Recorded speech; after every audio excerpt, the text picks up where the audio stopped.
আসসালামু আলাইকুম ওয়া রাহমাতুল্লাহি ওয়া বারাকাতুহু। বিসমিল্লাহির রহমানির রহিম। এই মুহূর্তে বাংলাদেশ সহ বিশ্বের অগণিত দর্শক শ্রোতা যে প্রান্তে বসে আপনারা বৈশাখী টেলিভিশন দেখছেন, আমি এইচ.এম. বরকতুল্লাহ আপনাদের সকলকে জানাচ্ছি শুভেচ্ছা এবং অভিনন্দন। মহান স্রষ্টা আল্লাহ তাআলার দরবারে বিনীতভাবে শুকরিয়া আদায় করছি আলহামদুলিল্লাহ।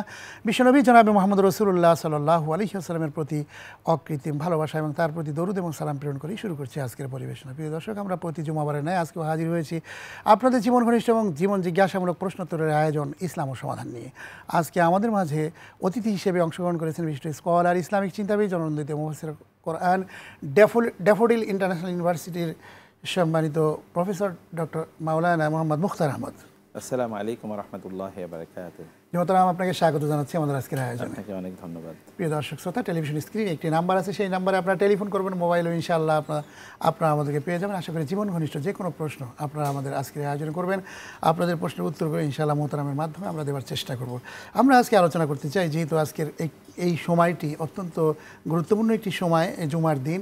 আর এই জুমার দিনে আজকে আমরা স্মরণ করছি সেই সকল বন্যা দুর্গত এলাকার বানভাসী মানুষদেরকে, যারা কয়েকদিন থেকে বন্যায় ক্ষতিগ্রস্ত হয়েছেন, নিজের জীবন বিসর্জন দেওয়ার মতো অবস্থা সৃষ্টি হয়েছে। পানির যে খর অবস্থা সেটি প্রায় বিপদসীমার উপর দিয়ে চলে যাচ্ছে। আমরা সেই সকল বানভাসী মানুষদের জন্য দোয়া করি, আল্লাহ রাব্বুল আলামিন যেন তাদেরকে কবুল করেন। আজকে আমরা মোহতারাম মুখতার আহমদ, আসলে বিষয়টি খুবই অত্যন্ত ট্র্যাজেডিপূর্ণ সেই দক্ষিণ পূর্ব এলাকার মানুষদের, যারা বন্যা কবলিত অবস্থায় পড়ে আছেন, খাওয়া নাই, নেওয়া নাই, বিভিন্নভাবে রাত পর রাত এই পানির মধ্যে তারা অতিবাহিত করছেন। এই সকল মানুষদের জন্য আসলে আমাদের কী করণীয়? বিসমিল্লাহ ওয়াসসালাতু ওয়াসসালামু আলা রাসূলিল্লাহ ওয়া বা'দ। একদিকে একটি আনপ্রেসিডেন্টেড, অভূতপূর্ব, অকল্পনীয়, অভাবিত একটা মানবিক বিপর্যয় এখানে চলছে। এই বিপর্যয়টি যতটা প্রাকৃতিক তার চেয়ে অনেক বেশি মানব সৃষ্ট। আমরা জানি যে এখানে বৃষ্টিপাত হচ্ছে, কিন্তু এত ব্যাপক বৃষ্টিপাত হয়নি যে এখানে একেবারে সব তলিয়ে যাবে। আর বিপদসীমার এত উপরে দিয়ে পানি যাচ্ছে, কোথাও 55, কোথাও 65, কোথাও তার চেয়ে বেশি সেন্টিমিটার উপর দিয়ে পানি যাচ্ছে। এটি গত 40 বছরে বাংলাদেশে কখনোই হয়নি। আমরা জানি যে ভারতের ত্রিপুরাতে ওই অঞ্চলে ব্যাপক বৃষ্টিপাত হয়েছে এবং ওইখানে পানি জমে গিয়েছে, এবং সে কারণে তারা যে ড্যামগুলো, অর্থাৎ তারা যে বাঁধ তৈরি করেছে, বাঁধগুলো তারা খুলে দিয়েছে। ফলে এই অঞ্চলটি যেহেতু উজানের, অর্থাৎ এই অঞ্চল হয়ে তারপরে বঙ্গোপসাগরে গিয়ে পানি পড়ে, তো ফলে এই জায়গাটা প্লাবিত হয়। এমনি তো এটা নিচু অঞ্চল, এরা প্লাবিত করেছে। এটা একটা আমরা জানি যে তারা আমাদের সাথে এই অন্যায়টি কেবল আজকেই করেনি, ফারাক্কা বাঁধ সহ আর অনেক বাঁধ তারা তৈরি করেছে, যখন তারা ইচ্ছা পানিগুলো বন্দি করে রাখে, ধরে রাখে, ফলে এখানে তৈরি হয়, বন্যার সৃষ্টি হয়। আবার কখনো কখনো পানি ধরে রাখার কারণে এখানে অনাবৃষ্টি তৈরি হয়, তখন এখানে পানির অভাবে মানুষ কৃষিকাজ করতে পারে না। আবার যখন পানি তাদের ওইখানে বেশি হয়, তখন এমনভাবে ছেড়ে দেয় যে আমরা এখানে প্লাবন তৈরি হয়। সে কারণে আমরা এই কারণে খুবই দুর্ভাগ্য পীড়িত যে আমাদের পাশে এরকম একটা বর্বর প্রতিবেশী আছে, যে তাদের কারণে আমাদেরকে বারবার এরকম একটি বিপদের মুখে পড়তে হয়। এটি তো একদিকে বলছি। দ্বিতীয়ত হচ্ছে, এটি তো অবশ্যই আল্লাহ সুবহানাহু ওয়া তাআলার সিদ্ধান্ত ছাড়া তো কিছুই হয় না। ফলে এখানে আমাদের জন্য পরীক্ষাও রয়েছে। সদ্য যুদ্ধ বিধ্বস্ত একটি দেশই বলতে হবে, যেখান থেকে এখনও মানুষ কিন্তু কাটিয়ে উঠতে পারেনি, এখনও উদ্ধার হতে পারেনি, সেই ধকল মানুষ এখানে সামলে উঠতে পারেনি। তারপরে এত বড় একটা বিপর্যয়, এটা কেবলমাত্র চট্টগ্রাম যে বিভাগ আছে, গোটা বিভাগের সবগুলো অঞ্চল, চট্টগ্রাম, কুমিল্লা এবং নোয়াখালী গোটা অঞ্চল, আবার এদিকে সিলেটও কিন্তু অলরেডি শুরু হয়ে গেছে গত রাত থেকে। তো আমরা আল্লাহ তাআলার কাছে এই আশু মুক্তি কামনা করি যে বিপর্যয় থেকে আল্লাহ হেফাজত করুন। মোহতারাম, এই বিষয়ে আমরা একটা কথা বলতে চাই, আপনার কাছে জানতে চাই যে আসলে মানুষের জন্য মানুষ, কোরআনে কারিমে আল্লাহ তাআলা বলছেন কুনতুম খায়রা উম্মাতিন উখরিজাত লিন-নাস। আমরা যদি এইটুকু আয়াতের ব্যাখ্যা করি যে আল্লাহ বলছেন তোমরাই শ্রেষ্ঠ জাতি, আমরা শ্রেষ্ঠ জাতি, তোমাদেরকে পাঠানো হয়েছে, বাহির করা হয়েছে মানুষের কল্যাণের জন্য। এই যে মানুষের কল্যাণের জন্য কাজ করাটা, এটি শুধু কি যাদের অর্থ সম্পদ আছে শুধু তারাই মানুষের জন্য কাজ করবে? এই যে বন্যার্তদের পাশে যে দাঁড়ানো, এখন যদি বাংলাদেশের প্রত্যেকটি মানুষ যার কাছে যা আছে তাই নিয়ে কিন্তু আসলে দাঁড়ানো উচিত, এটি যদি দাঁড়ায় তাহলে কিন্তু তারা কিন্তু উপকৃত হবে। এবং এই কথাগুলোর উত্তর আপনার কাছ থেকে শুনবো। একটি টেলিফোন চলে আসছে, আমি ফোনটি নিচ্ছি। জি, আসসালামু আলাইকুম রহমতুল্লাহ। জি, আসসালামু আলাইকুম। ওয়ালাইকুম আসসালাম। জি জি, বিপদ। বিপদ মুসিবতে করণীয় কি কি কি করতে হবে? আচ্ছা, বিপদ মুসিবতে পড়লে শুক্রবারে কি কি করবেন? আমল আছে আপনার? আচ্ছা, অনেক ধন্যবাদ, আমরা বুঝতে পেরেছি। আমরা প্রশ্নের উত্তর শুনবো জি মোহতারাম। আমরা যে কথাটি আলোচনা জি, করছিলাম আমরা সেটি যেটা বলছিলাম তা হলো যে আমাদের প্রত্যেকেরই সামর্থ্য অনুসারে দাঁড়ানো দরকার, কারণ এটা আমাদের দায়িত্ব। আল্লাহ সুবহানাহু ওয়া তাআলা আমাদেরকে কখনো কখনো নিজেদের উপর বিপদ দিয়ে পরীক্ষা করেন, কখনো কখনো অন্যের উপর বিপদ দিয়ে পরীক্ষা করেন, এবং যে আমরা আমাদের তাদের দর্শক যে পাশে দাঁড়াই প্রশ্নটি কিনা। করেছে যে বিপদ আপদে পড়লে আমাদের কি করণীয়? এক্স্যাক্টলি, বিপদ আপদে পড়লে এক নম্বর কাজ হচ্ছে আল্লাহ তাআলার কাছে কান্নাকাটি করা, আল্লাহর কাছে প্রার্থনা করা। যেমন রাসূলুল্লাহ সাল্লাল্লাহু আলাইহি ওয়াসাল্লাম মদিনায় একবার এমন হলো যে প্রচুর পরিমাণ বৃষ্টিপাত পায়, বন্যার মতো। তখন একজন সাহাবী এসে বলেন, ইয়া রাসূলুল্লাহ, আমরা তো বন্যা একেবারে ভেসে যাচ্ছি, আপনি আল্লাহর কাছে আমাদের জন্য দোয়া করুন। তখন রাসূল আল্লাহর কাছে দোয়া করেন, আল্লাহুম্মা হাওয়া আলাইনা লা আলাইনা, হে আল্লাহ, আপনি আমাদের থেকে অন্যদিকে এই বৃষ্টিগুলোকে নিয়ে যান। তখন ইমিডিয়েটলি সাথে সাথে বৃষ্টি বন্ধ হয়ে যায়। আমাদের এখন সামগ্রিকভাবে রাষ্ট্রীয় দায়িত্ব হচ্ছে আল্লাহ তাআলার কাছে দোয়া করা, প্রার্থনা করা। যারা বানভাসী আছেন তাদের জন্য তারাও দোয়া করবেন, আমরাও দোয়া করব, আল্লাহ তাআলা যেন তাদের এই বিপদ থেকে মুক্তি প্রদান করেন। 2 নম্বর বিষয় তাদের পাশে গিয়ে দাঁড়ানো, যেটি আপনি আয়াতে বললেন, কুনতুম খায়রা উম্মাতিন উখরিজাত লিন-নাস, তোমরা শ্রেষ্ঠ জাতি, তোমাদেরকে মানুষের কল্যাণের জন্য তৈরি করা হয়েছে। লাইসাল বিররা আন তুওয়াল্লু উজুহাকুম কিবালাল মাশরিকি ওয়াল মাগরিব ওয়ালাকিন্নাল বিররা মান আমানা বিল্লাহি ওয়াল ইয়াউমিল আখির। আল্লাহ তাআলা বলেছেন, কেবল পুণ্যের কাজ এটা না যে তুমি পশ্চিম দিকে ফিরে নামাজ আদায় করবা অথবা পূর্ব দিকে ফিরে তুমি ইবাদত করবা, এরকম না, বরং মানুষের কল্যাণ করা, এগুলো হচ্ছে অনেক অনেক বেশি পুণ্যময় কাজ। এবং রাসূল সাল্লাল্লাহু আলাইহি ওয়াসাল্লাম বলেছেন, আল্লাহর কাছে সবচেয়ে প্রিয় মানুষ তিনি, যিনি মানুষের জন্য কল্যাণ করেন। জি, আপনি ঠিকই বলেছেন যে এই মানে কঠিন বিপদের সময় আমাদের কিছু ভাইয়েরা কিন্তু আক্রান্ত হয়েছেন। এটার জন্য আমরা বাংলাদেশে কিছু যারা ব্যবসায়ী, যারা যে প্রত্যেকে আমরা 10 টাকাও দিয়ে দিতে পারি, দেওয়ার সুযোগ তো আছে, আলহামদুলিল্লাহ, 100 টাকা দেওয়ার সুযোগ আছে, 1000 টাকা দেওয়ার সুযোগ তারা আছে, উদ্ধার হয়ে যাবেন। যে আরেকজন দর্শক লাইনে রয়েছেন। জি, আসসালামু আলাইকুম। আসসালামু আলাইকুম। ওয়ালাইকুম আসসালাম। জি, কে বলছেন, কোথা থেকে, নামটি বলুন, প্রশ্ন করুন। জি, আমি কুষ্টিয়া থেকে আকরাম বলছিলাম। জি জি জি বলুন। জি জি জি ভাই আকরাম, প্রশ্ন করুন। যে একজন অমুসলিম মুসলমানকে সালাম দিলে সেই সালামের জবাব দেওয়া যাবে কিনা?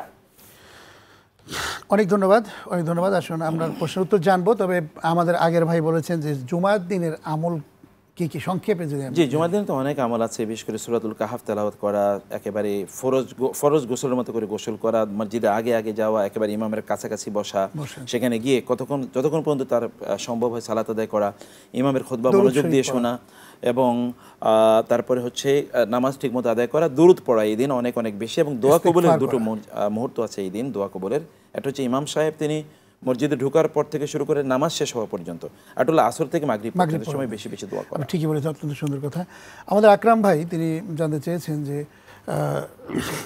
জি এই অমুসলিমরা যদি সালাম দেয় তাহলে সেই সালামের উত্তর কি দেওয়া যাবে? না, ওয়ালাইকুম শুধুমাত্র বলবে। অমুসলিম কেউ যদি সালাম দেয় তাহলে শুধু ওয়ালাইকুম বলবে, এর চেয়ে বেশি কিছু বলবে না। আচ্ছা, অনেক ধন্যবাদ। জি, আমরা যাচ্ছিলাম যে আসলে মানুষের জন্য কল্যাণের জন্য কাজ করা, এটি কি শুধু মুসলমানদের জন্যই কাজ করতে হবে নাকি অমুসলিমদের জন্য কাজ করতে হবে? সবার জন্যই, শুধুমাত্র মুসলিম ও মুসলিম না, এমনকি পশু পাখি প্রাণীর জন্যও কিন্তু দাঁড়াতে হয়। রাসূলুল্লাহ সাল্লাল্লাহু আলাইহি ওয়াসাল্লাম একটি বিড়ালকে বা একটা কুকুর, একটা বিড়ালকে, একজন নারী, তিনি খুব দিনদার নামাজি ছিলেন, কিন্তু বিড়ালকে হত্যা করার কারণে তাকে পরিচর্যা করেনি, সঠিক মতো খাদ্য দেয় নাই, এ কারণে তার জাহান্নামের কথা রাসূলুল্লাহ সাল্লাল্লাহু আলাইহি ওয়াসাল্লাম বলেছেন। আরেকজন নারী, তিনি ছিলেন প্রস্টিটিউট অথবা খুবই গুনাহগার, কবিরা গুনাহগার একজন পুরুষ, তাকে আল্লাহ তাআলা ক্ষমা করে দিয়েছেন কেবল একটা কুকুরকে পানি পান করানোর জন্য। অতএব এখানে প্রাণীকুলও তো আছে, যে আমরা দেখছি এখানে কিন্তু গরু ছাগলগুলো ভেসে যাচ্ছে, সুবহানাল্লাহ, মানুষ মারা যাচ্ছে, শিশুগুলো মারা যাচ্ছে। একজন 9 মাসের প্রেগনেন্ট একজন নারী বলছিলেন, ভাই আমার পেটে একটা বাচ্চা আছে, আমাকে একটু বাঁচান।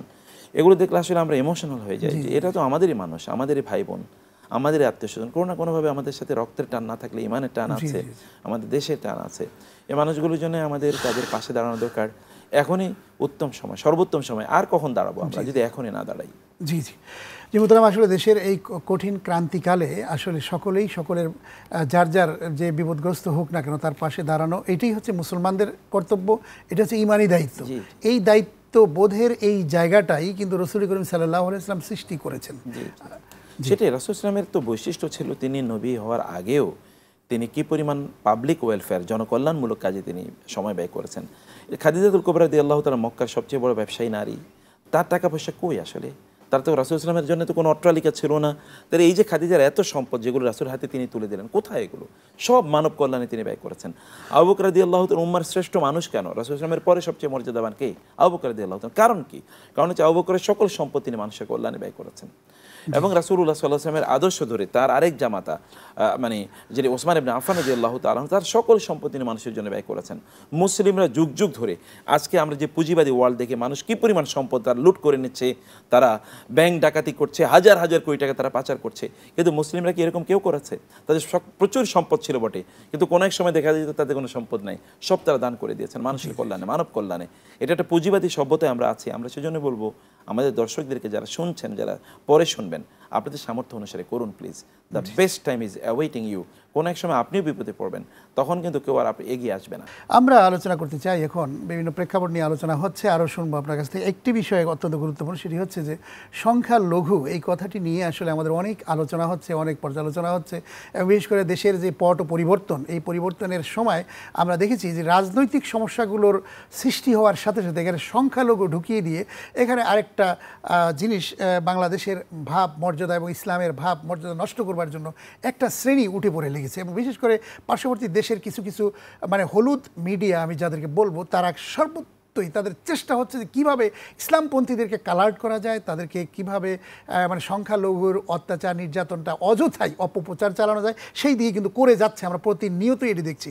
এটি সম্পর্কে আপনি কি বলবেন যে আসলে সংখ্যালঘু বলতে এই শব্দটা কি আসলে যৌক্তিক কোনো শব্দ, নাকি এটা আসলে আমাদের দেশের মধ্যে একটা বিভেদ সৃষ্টির শব্দ? দেখুন, ইসলামে কিন্তু সংখ্যালঘু শব্দের, সংখ্যালঘু এরকম কোনো শব্দই নাই ইসলামে। যদি শরিয়ার পরিভাষা না কোরআনে আছে না হাদিসে আছে। হ্যাঁ, আছে যে অমুসলিম অথবা জিম্মি বলে এমন কোনো শব্দ আছে, যেগুলো মুসলিম দেশে অমুসলিমদের বসবাস। শব্দটি আছে অমুসলিম, যারা মুসলিম নয়, অথবা যারা ভিন্ন ধর্মী, শব্দটা এরকম। অথবা এখানে সংখ্যালঘু বলতে কোনো কিছু নেই, বরং আমরা মনে করি আমরাই সংখ্যালঘু। যেমন আপনি, আমি, আমাদের এই দাড়ি টুপি থাকার কারণে কী পরিমাণ নির্যাতন এবং নিপীড়নের শিকার হয়েছি আমরা গত রেজিমের মাধ্যমে।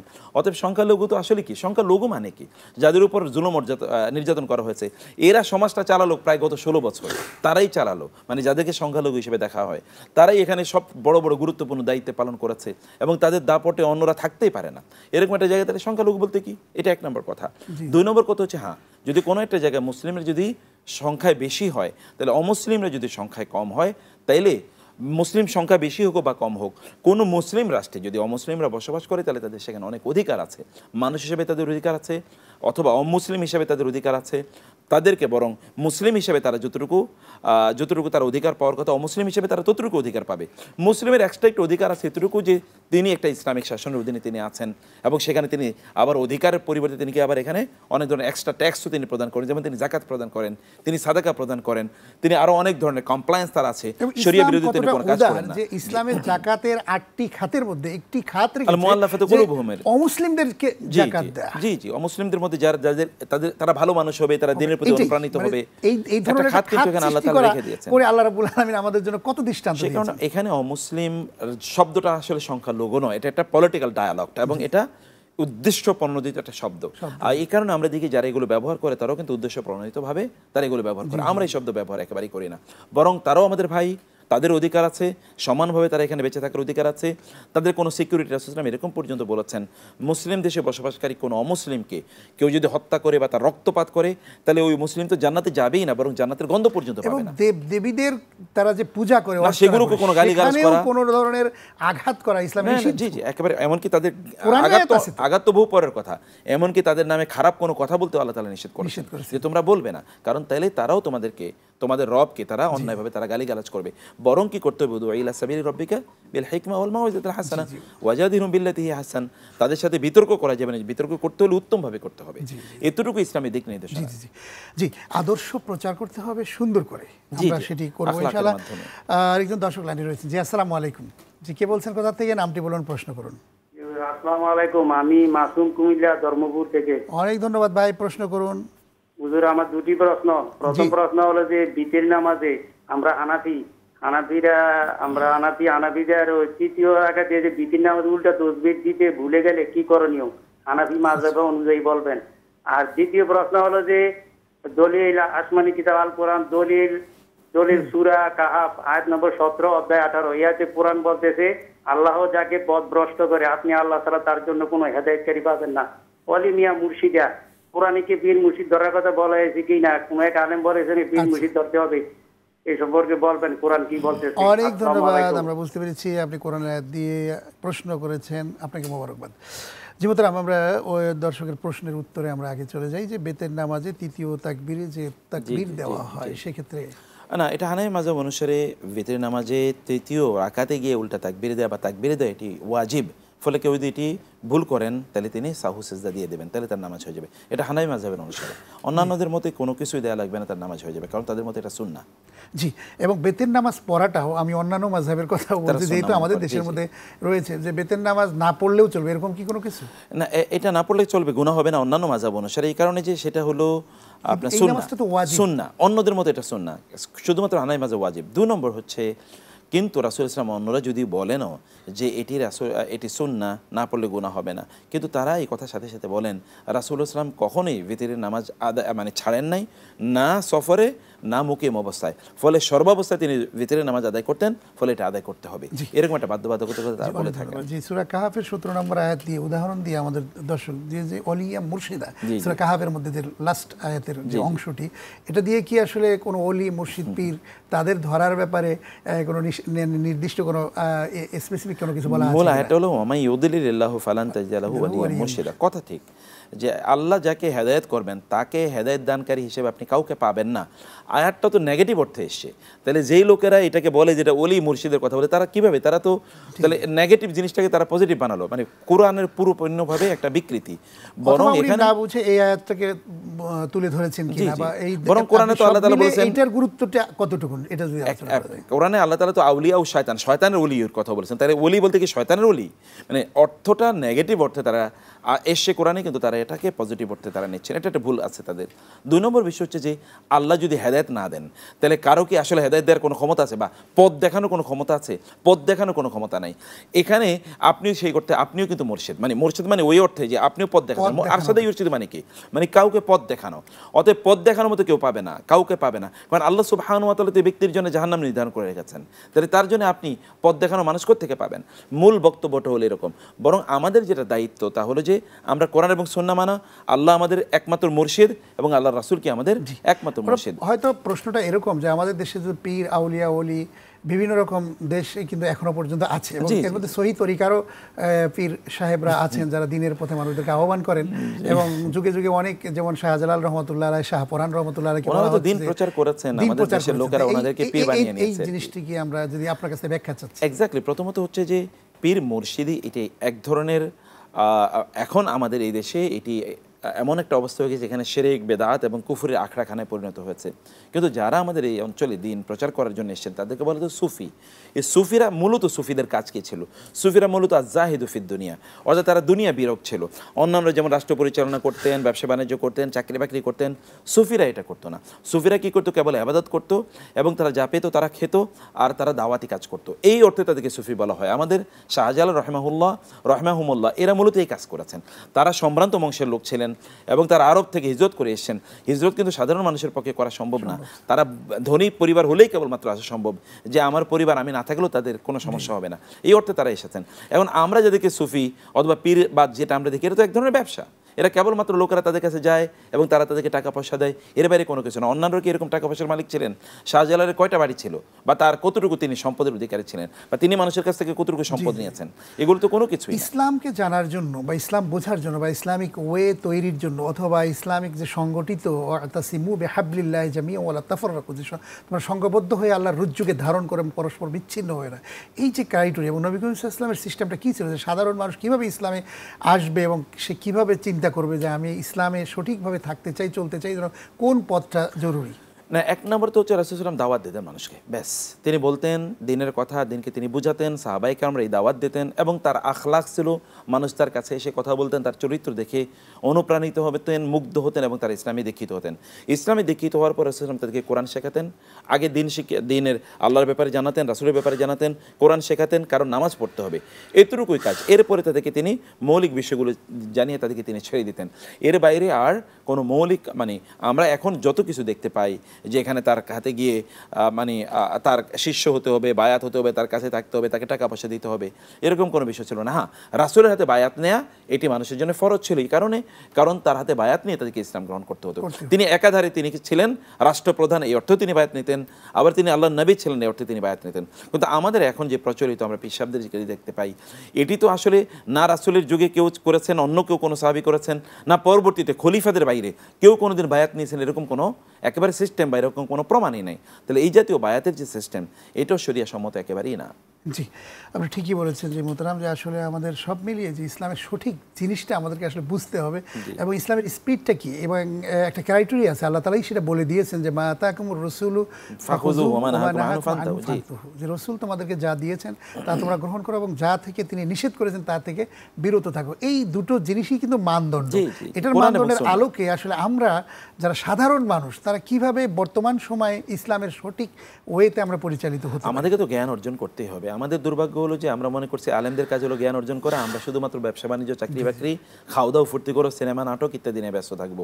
অথচ প্রত্যেকের জন্য জ্ঞান অর্জন করা কি ফরজ। তলবুল ইলমি ফারিদুন আলা কুল্লি মুসলিম, কোনো মুসলিম তো তিনি মূর্খ থাকতে পারেন না, তার জন্য হারাম, কারণ জ্ঞান অর্জন করা তার জন্য ফরজ, বিপরীতে তার জন্য হারাম। অতএব তিনি জ্ঞান অর্জন করলেন না, কিয়ামতের দিন গিয়ে বলবেন আমি কিছুই জানতাম না, এই কারণে আমল করতে পারি না, কোনো সুযোগ হবে না।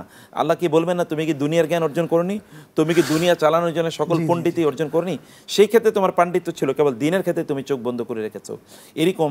বরং আল্লাহ তাআলা বলেছেন উলাইকাল্লাযীনা, এরা এমন একদল লোক যাদেরকে আল্লাহ সুবহানাহু ওয়া তাআলা ওয়া আ'মা আবসারহুম আদাল্লাহুমুল্লাহ, আল্লাহ তাদেরকে পথভ্রষ্ট করেছেন এবং তাদেরকে অন্ধ করে দিয়েছেন।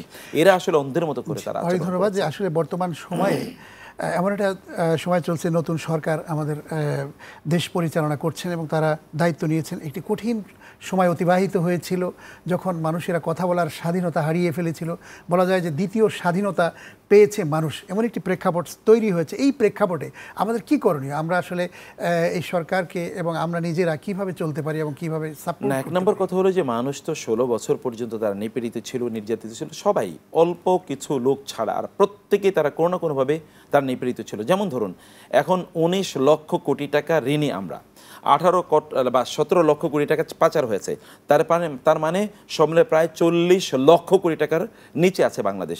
এগুলো সবকে ঋণ আমার না, আপনার না। এই যে আমরা দ্রব্যমূল্য বেশি দামে কিনছি, ঊর্ধ্বগতি যে, এবং আমাদের জীবনযাত্রার মান এত খারাপ। দেখুন কেন আমাদের কেন আজকে ফ্লাডে, বন্যায় কেন আমাদেরকে মারতে হবে? আমাদের এত বড় পদ্মা ব্রিজের কি প্রয়োজন ছিল? এত মেট্রো রেল কেন আমাদেরকে এগুলো তো কিছু আমাদেরকে রক্ষা করতে পারলো না। কেবল শহরের উন্নয়ন, একদল লোকের উন্নয়ন, এবং এগুলোর মাধ্যমে অর্থ পাচার করার যত কাহিনী চলেছে। কেন আমাদের কোনো ড্যাম বাদ দেওয়া হলো না?